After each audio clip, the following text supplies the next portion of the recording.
In the heart of Ohio lies the small town of Circleville, a quiet community where families grew up together, where everyone knew your name and your secrets. But in 1976, someone began writing letters, threatening letters, personal letters, letters that knew too much. They came without a name, without a face, without even a single fingerprint. And soon, what started as a whisper campaign turned into full blown terror, exposing affairs, predicting accidents, and possibly orchestrating murder. This is not just the story of one letter writer, it's the story of fear, obsession, and the unraveling of an entire town. Welcome to the Midnight Mystery Archive. Tonight, we open the mailbox and delve in to the Circleville Letters.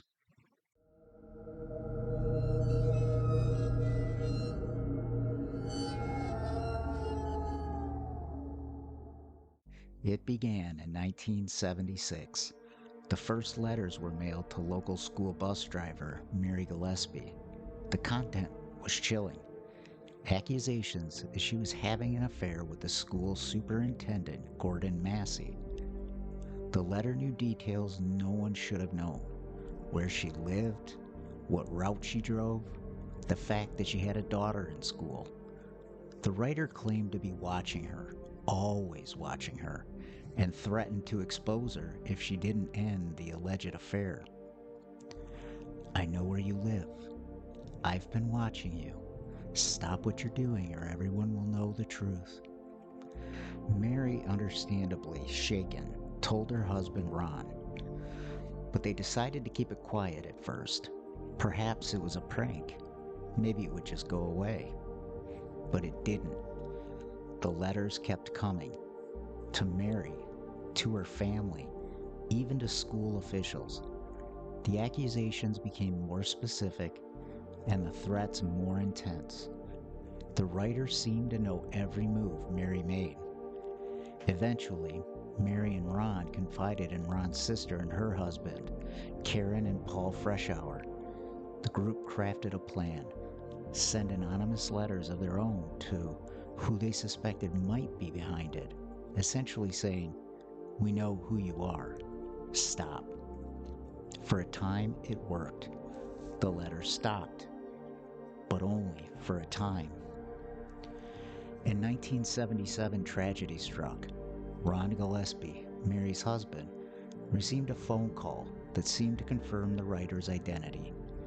Furious, he grabbed his gun and stormed out of the house and never returned home. His truck was later found crashed into a tree, and he was dead. But what really raised eyebrows? The sheriff initially ruled it an accident, yet the gun had been fired. No one ever explained why, and no fingerprints were found on the weapon. Was Ron lured out? Was he confronting someone? Was it suicide, or something even darker? The letters resumed, and now they were being mailed not just to Mary, but across town. Dozens of people received them: politicians, teachers, private citizens. The writer seemed to know everyone's secrets and wasn't afraid to threaten exposure. Circleville began to change. People checked their mailboxes with dread. Families stopped trusting neighbors. Town officials were overwhelmed with complaints and suspicion. The letter writer had done more than just threaten Mary Gillespie. They had hijacked the town's sense of safety. In the span of a year, Circleville had become a real-world paranoia thriller, and it was only the beginning. As the 1980s dawned, the letters continued, now often signed with cryptic threats or chilling phrases. But something new entered the picture: signs. Hand-painted placards started appearing along Mary Gillespie's bus route, often obscene, always threatening. They targeted her children, her job, and repeated the claims about her alleged affair. On one morning in February 1983, Mary had just had enough. She stopped the bus and tore down one of the signs, only to find it was booby-trapped. Behind the sign was a box rigged with a string and a small pistol. If it had worked properly, it would have fired a bullet at whoever pulled it down. It was no longer just an obnoxious form of harassment. It was attempted murder. Police traced the gun in the trap to none other than Paul Freshour, Mary's former brother-in-law, the same man who helped write warning letters years earlier. Paul denied having anything to do with it. He said the gun had been stolen from his garage, and yet a handwriting analysis suggested similarities between Paul's writing and the letters. More damning, authorities claimed he failed a polygraph. In 1983, Paul Freshour was arrested, charged with attempted murder, and later convicted. He was sentenced to 7 to 25 years in prison. It seemed like clean resolution. The letters had finally stopped. Except they hadn't. While Paul Freshour sat behind bars in solitary confinement with no access to pen or paper, inexplicably, the letters resumed. Not just a few, dozens. Some were sent to the police, others to media outlets. The writer mocked the justice system, claimed Paul was innocent, and even challenged journalists to dig deeper. "You have not solved anything. Sheriff Radcliffe knows what he did. The people know. Freshour is not the writer." It was a contradiction no one could explain. If Paul was the author, how was he still writing from prison? If he wasn't, then who was? Paul's conviction raised serious questions. He was never charged with sending the letters, only with setting the trap. There were reports the handwriting analysis was flawed, that the prosecution relied on circumstantial evidence. And even odder, Paul himself had received letters while in prison, taunting him. "Now, when are you going to believe you aren't getting out of here? I told you 2 years ago, when we set them up, they stay set up." Even the FBI couldn't explain it. They investigated quietly, but concluded only that there wasn't enough hard evidence to definitively name the writer or writers. Some suspected Paul's ex-wife, Karen, orchestrated the letters out of spite. Others believed the local sheriff's office had more to hide than they let on. Despite the conviction, the signs continued to appear. The letters never truly stopped, and the deeper people looked, the more tangled the web became. Paul Freshour was eventually paroled in 1994, and he spent the rest of his life proclaiming his innocence, even launching a website to investigate the case. He died in 2012, with the mystery still unsolved. The Circleville Letters defy simple explanation. Hundreds of messages, dozens of targets, and a town engulfed in paranoia. But was it the work of one person or many? The simplest theory, and the one law enforcement believed, was that Paul Freshour was the letter writer. His motive? Some suggest it was jealousy or resentment. Others think he had an axe to grind with local officials. He had access to the gun, possible ties to Mary's family drama, and his handwriting allegedly matched. But here's the problem. Letters kept arriving even after Paul was locked in solitary confinement. The Ohio prison system insisted it was impossible for him to send them, and yet they came, with postmarks, verified mailings, and all, unless he had help or wasn't the writer at all. Another popular theory points to Karen Freshour, Paul's ex-wife. She had motive: a bitter divorce, accusations of abuse, and possible knowledge of Paul's personal grievances. Some theorists argue she planted the gun trap, wrote the letters, and let Paul take the fall. Others believe she may have worked in tandem with someone else, perhaps even a law enforcement insider. It's worth noting, Karen was never formally investigated, and she denied any involvement. Another theory dives deep into conspiracy territory. Some believe the Circleville letters may have been retaliation for uncovering local corruption, or a smokescreen used by someone in power. One letter specifically accused the sheriff of being involved in a cover-up surrounding a school employee. Could a member of law enforcement have written the letters, had access to case files, or ensured Paul was framed to keep the heat off? There's never been proof, just speculation.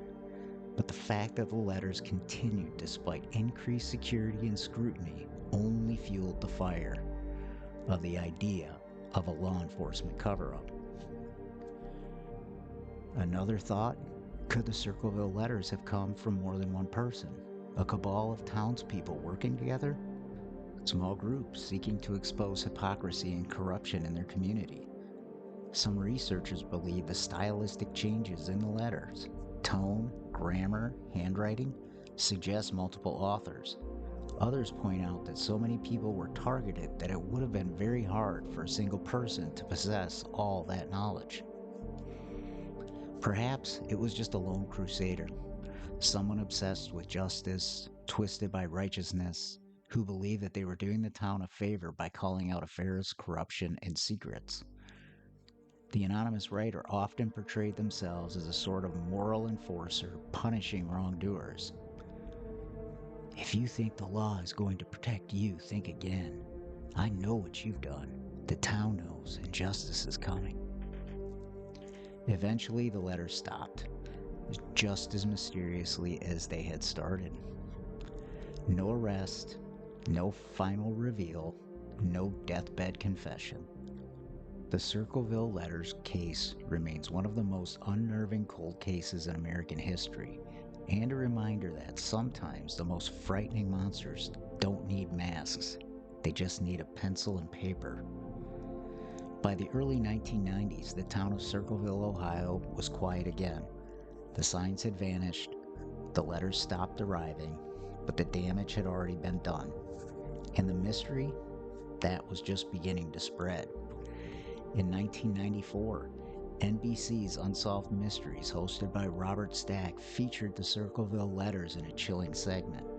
It was the first time the case had been presented to a national audience, complete with reenactments, letter excerpts, and voiceovers from residents.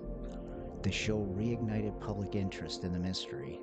Viewers wrote in with tips, theories, and their own hometown stories of anonymous harassment. But despite the renewed attention, no new suspects emerged, just more questions. Paul Freshour never gave up. From the moment he was released from prison in 1994 until his death in 2012, he maintained his innocence. He built a website chronicling the inconsistencies in the investigation, posting redacted documents, and inviting the public to judge the facts for themselves.